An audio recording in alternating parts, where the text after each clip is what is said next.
How's it going, Derek? Good. How are you, Tim? Good, good. Thanks very much for joining us. Yeah, no, you're welcome. Yeah, we've chatted quite a bit online, so it's nice to meet you face to face. Yeah, swapping the stickers and Yeah, everything. yeah, It's yeah. That's awesome. right. That's right. Yeah, yeah, yeah. So we're here at Horseshoe. It's the opening weekend was last weekend, but we're going to get on trail today. Tell us about tell us a little bit about your history of mountain biking. How'd you get Yes, into it? Where did it get started? for sure. So I've been coaching on and off for the last 20, 30 years. Wow. Been in BMX for years, racing and freestyle. My buddies actually came together and we came up with the name Radco in our health class, from Okay, the that's awesome. grade 9 health class. So that's kind of been around for a while. We got a couple of boys and we started getting into coaching with Durham Shredders. Yep. Near Oshawa there. So a lot of little guys, great program to introduce kids into riding and never really ride with buddies and stuff. So it's been a real great team. And then you can progress to a race team. Oh, that's awesome. So I've been doing that, and then also ride at Joyride quite a bit. Oh, yeah. So doing a lot of skills there. Yep. Yeah. So that's lots of fun. And then so now we're here at Horseshoe trying to get some feel for what the new season brings, and it's an awesome day for being out. It's going to be a beauty. Yeah. Absolutely.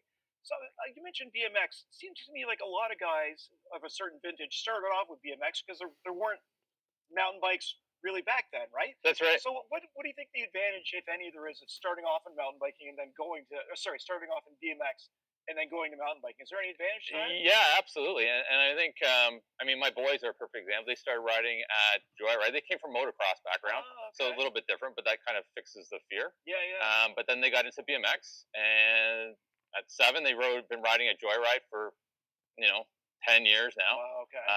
And then their skill level. So being able to maneuver around the bike Right. and really understand air awareness, like if you really want to get to that next level. Right. Not racing so much, but just from a skill level. Yep. It's you can't touch it. Right. Because you can't mimic that anywhere else, right? Yep. And repetitively, and that's one of the best parts of a joyride. So yeah, the skills that you can take from BMX and then apply them to your dirt jumper or your mountain bike. Yeah. You can't even touch it. Okay.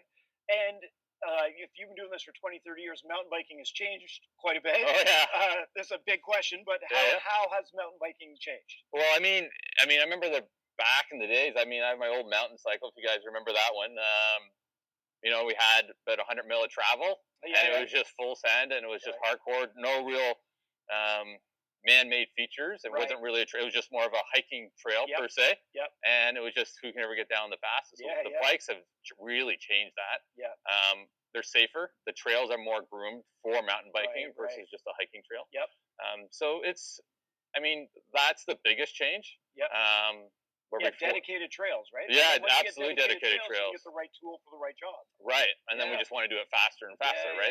That's kind of how it works. So yeah, okay. So it's changed quite a bit, for the better, obviously. Yeah, I think so too, right? Yeah. And with better bikes, you can get more people involved because they can feel more confident with what they're with what they're doing, right? Right. That's the beauty of going live. That's right.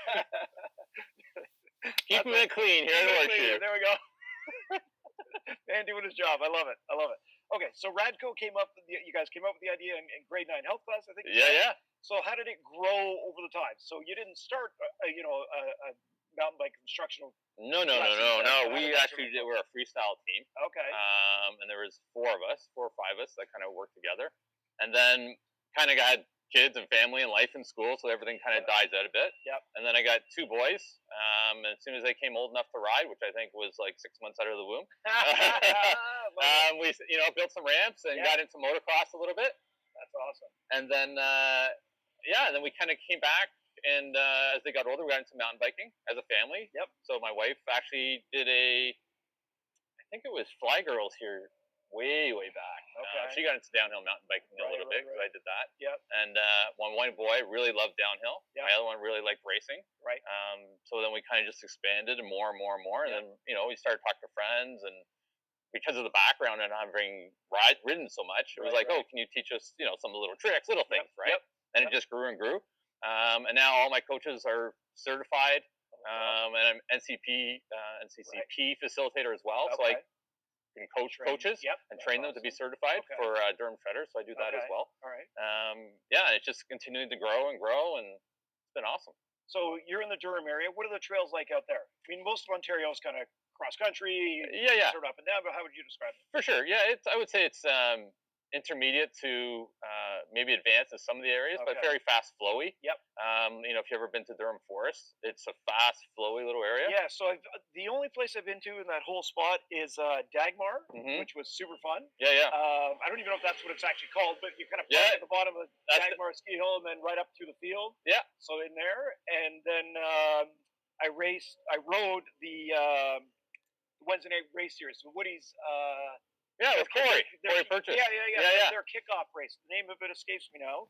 It wasn't the Wednesday series. It was maybe an Oak Cup they were having. There was Oak Cup. The first Oak Cup was there. Yeah. So I didn't race in that, but I rode that trail, and that was super fun too. So that's kind of my experience with that area. Yeah, so that's Wood Newton. Wood Newton. Yeah, and that's where they do the Woody series. So if you ever want to get it and try racing for the first time, hit them up. They're a great little organization. Yeah. I was just there last Wednesday, Yeah. supporting them, and that's one of the things, right? Because we just support guys, and we're working with Corey to develop new trails in there, and again, just make it be a safer sport. Really, that's what I got behind it. Because I see a lot of people getting into it, and there's some really bad injuries. I mean, we've all ridden and have injuries as the older we get. Yeah, I mean, absolutely. Collarbones, the knees, Yeah.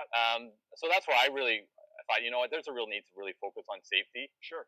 And teaching people properly. Because everyone wants to they see the videos, right? I want to learn how to jump. I want to do drops. I want to do all this. Yeah. But to teach it safely. Yeah. And that's the key part, is teaching it safely, right? Yeah. And then having the proper skill. Down the road, right? Yeah.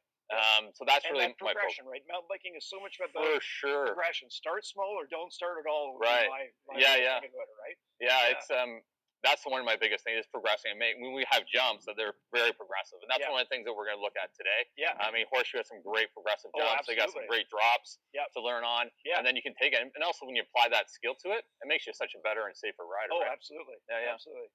Well, I can see they're turning on the lifts, so we better go get ONTrail. Thanks very much for chatting with us today. Appreciate it very much. Yeah, no problem. If you like what you saw, don't forget to like and subscribe, and check out ontrail.ca for details. See you on trail.